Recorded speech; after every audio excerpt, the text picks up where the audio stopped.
You know the word gay used to stand for joyous, and homo is just human but less sapient. Maybe just a meandering neon Neanderthal. What clicks or cliques? Futile social obstacles. I'm at my best when I pretend to be broken. That's usually enough exposure for normies to leave me be, because if they won't, I won't let them. Dear Dire E, do you fear or loathe me yet? I told you to steer clear, to stay out of our way, but you persisted. Insisted on your gifts to be beneficial for me. Well, you're wrong. An unwarranted gift is a crutch. Such acquisitions tend to put the receiver in a non-existent debt of expected gratitude. We prefer to give onto ourselves in service to none. What? What am I doing? If you feel the need to ask such a nonsensical question, my deed is not for you or yours to know. Indeed, if my gaze does not answer your wait, if my disinterested glance won't sate your curiosity, you have a long way to go before my actions can have even a minuscule effect on your inconsequential, temporary, expendable existence. Again, they approach with explicatives, their ignorant mouths leaking excrement, as if blind vitriol would help a hater accomplish, instead of making them an accomplice to negative repercussions. So what is an acceptable way to behave? An acceptable way to behave. To confront the universe, in my not so humble opinion, as if the universe was under an obligation, or as if reality had a preference.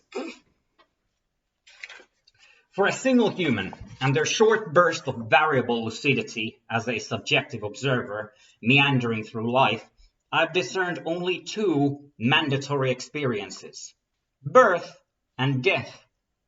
What happens between these two very concrete physical needs is up for anyone to make of what they will. When it gets down to actual true needs, there are no material needs, just cravings until the end. And then one might wonder, is such nihilism necessary, or at least beneficial, even in retrospect?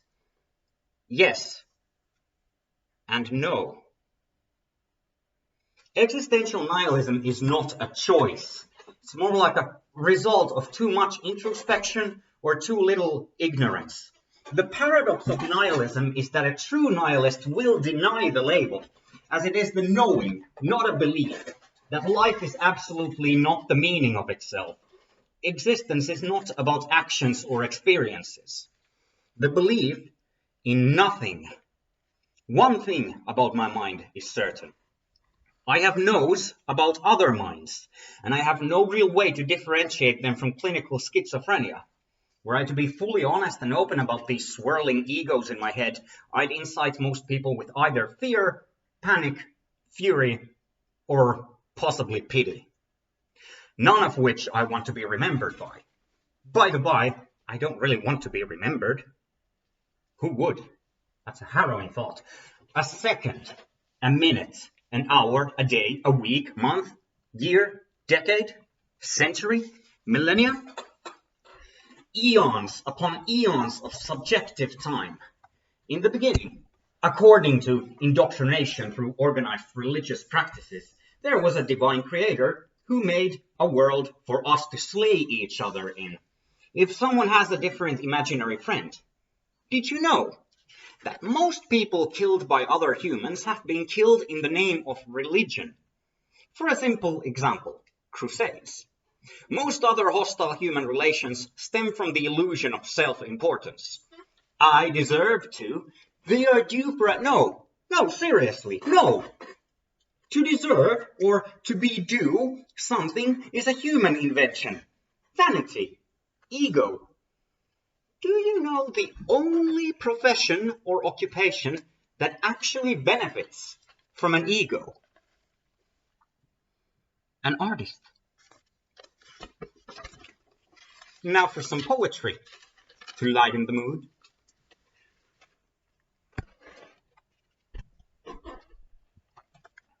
No known flaws No nouns, vowels, sour hours, or corridors. Devoured flowers, power, towers to scour, score, more door, course, improved Morse lores. Norse forces washed upon unknown war-torn shores, coastal clear, crows costly call, wall-eyed, open wide, dead inside, covered in cold sores. Still I soar socially, I know more internally. Had cups to fill and luck took ill as time was only there for the dormant to kill. Incidentally, this is skill. Rumor in the mirror, a Tudor's error, sonorous terror, a carrier of tenebrous harriers. A figment so obvious, porous barrier, devout, pacifistic, warrior of doubt. An emperor of hushed, raspy shouts, tightly clasped, crushed en route, masked and pushed to open the spout, begging to be and allowed to go all out. Exponentially experiencing, experimentally emanating, empirically emancipating, incrementally improving, incandescently instigating, inspirationally rationalizing, institutionally fantasizing, inwardly conceptualizing, fully solid believed, then capsizing.